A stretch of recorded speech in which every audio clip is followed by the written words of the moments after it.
और अब बात सदन में शादी पर संग्राम की। राजस्थान विवाहों का अनिवार्य रजिस्ट्रेशन संशोधन बिल पर बवाल मचा है। विपक्ष जहां इसके जरिए बाल विवाह को बढ़ावा देने का आरोप लगा रही है, वहीं सरकार ये दलील दे रही है कि इस संशोधन से बाल विवाह पर रोक लगेगी। लेकिन विपक्ष का सबसे बड़ा सवाल यह है कि जब पादरी और काजी को शादी का सर्टिफिकेट देने का अधिकार है तो फिर पंडित को क्यों नहीं।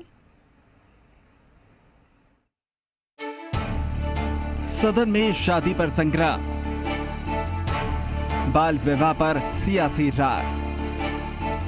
ये राजस्थान विधानसभा के भीतर की तस्वीर है। सदन में माननीयों के बीच शादी पर संग्राम मचा है। बाल विवाह विधेयक पर सियासी रार मचा है। ये कल यानी शुक्रवार की तस्वीर है और ये आज की तस्वीर है। सत्ता पक्ष और विपक्ष के बीच अपने अपने तर्क, अपने अपने दावे और अपनी अपनी बहस। विपक्ष का सवाल है कि जब कांग्रेस खुद बाल विवाह के खिलाफ है, ऐसे में बढ़ावा कैसे दे सकती है। वहीं सरकार का पक्ष है कि संशोधन विधेयक से बाल विवाह पर लगाम लगेगी और उसे कानूनी अमली जामा पहनाया जाएगा। बीजेपी विधायक अशोक लाहोटी ने सरकार पर बड़ा आरोप लगाते हुए कहा कि यह बिल राजस्थान के इतिहास में काला दिन है। इस बिल से कांग्रेस सरकार ने बाल विवाह की अनुमति प्रदान की है। कांग्रेस ने सदन का दुरुपयोग किया है। बीजेपी का दर्द ये है कि बिल में काजी और पादरी को विवाह का सर्टिफिकेट जारी करने की अनुमति दी गई, लेकिन पंडितों को सर्टिफिकेट जारी करने की अनुमति नहीं दी गई है। बीजेपी नेताओं की दलील सुनिए। वो कहते हैं काजी और पादरी के सर्टिफिकेट जारी करने पर लव जिहाद के मामले बढ़ेंगे। बीजेपी विधायक वासुदेव देवनानी ने कांग्रेस पर तुष्टीकरण का आरोप लगा दिया। ईसाई धर्म में पादरी सर्टिफिकेट जारी करता है, लेकिन हिंदू धर्म में पंडितों को शादी का, विवाह का सर्टिफिकेट जारी करने की छूट की जो हमने मांग की थी, उसको सरकार ने शामिल नहीं किया। आने वाले दिनों में जो उर्दू में सर्टिफिकेट काजी जो जारी कर रहे हैं, जो पादरी जारी कर रहे हैं, उससे राजस्थान में लव जिहाद के मामले बढ़ेंगे, क्योंकि ना तो उन सर्टिफिकेटों को जांच करने का किसी को अधिकार है, ना उनको स्टे करने का अधिकार है और ना उनको निरस्त करने का अधिकार है। तो ये राजस्थान के कल के ये बिल के साथ साथ राजस्थान में एक काला दिन राजस्थान की विधानसभा में चल रहा है। हमने इसको जो काला कानून कहा वह इसलिए कहा कि आपने बाल विवाह जो गैर कानूनी है उसको आप एक वैधानिक स्वरूप देने जा रहे हैं।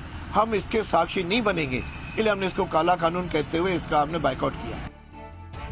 परिवहन मंत्री प्रताप सिंह खाचरियावास सरकार की तरफ से सफाई दे रहे हैं। खाचरियावास का कहना है कि विवाह की न्यूनतम आयु 18 वर्ष और 21 वर्ष है। बीजेपी मुद्दों को तोड़ मरोड़ कर पेश कर रही है। मंत्री जी कहते हैं कि इस विधेयक को एक बार बीजेपी पूरा पढ़ ले, झूठ बोलने से पाप लगेगा। हालांकि बवाल बढ़ा तो मंत्री जी ने कहा कि अगर बिल में कोई संशोधन की जरूरत पड़ेगी तो वो भी किया जाएगा। कांग्रेस विधायक शकुंतला रावत कहती हैं कि बाल विवाह पर रोक के बावजूद ग्रामीण इलाकों में बाल विवाह देखने को मिलते हैं, लेकिन इस बिल के आने के बाद अब बाल विवाह पूरी तरह से रुक जाएगी। बार बार हमारे कानून मंत्री कह रहे हैं कि आप इसको पढ़ लो, हमारी नीति और नीयत को समझ लो। इसके बावजूद सदन के अंदर झूठ बोलना, सदन के बाहर झूठ बोलना, ये भारतीय जनता पार्टी की आदत पड़ गई। जबकि शादी होती है बालिक की और जो विधायक बनाते हैं उसकी फोटो लेकर के डाल देते हैं कि देखिए साहब बाल विवाह हो रहा है। मेरी नॉलेज में कई ऐसे केसेज आए, तो ऐसे जो केसेज होते हैं उनमें जांच करके कलेक्टर करेगा, अगर सही होगा तो करी जाएगी जांच। बिल्कुल, मैं एक महिला होने के नाते इस बिल को सपोर्ट करती हूँ। अब जरा पहले सरकार के इस एक्ट के संशोधन को समझिए। सरकार ने मैरिज रजिस्ट्रेशन एक्ट में जो नए संशोधन किए हैं, उसके मुताबिक अब 18 वर्ष से कम उम्र की लड़की और 21 साल से कम उम्र के लड़के की शादी होने की स्थिति में उसे भी रजिस्टर कराया जा सकेगा। साल 2009 के अधिनियम की धारा 8 में यह संशोधन किया गया है। इसके तहत वर या वधू पक्ष के माता पिता, उनके संरक्षक शादी की तारीख से 30 दिन के भीतर मैरिज रजिस्ट्रार को ज्ञापन प्रस्तुत कर शादी रजिस्टर करा सकेंगे।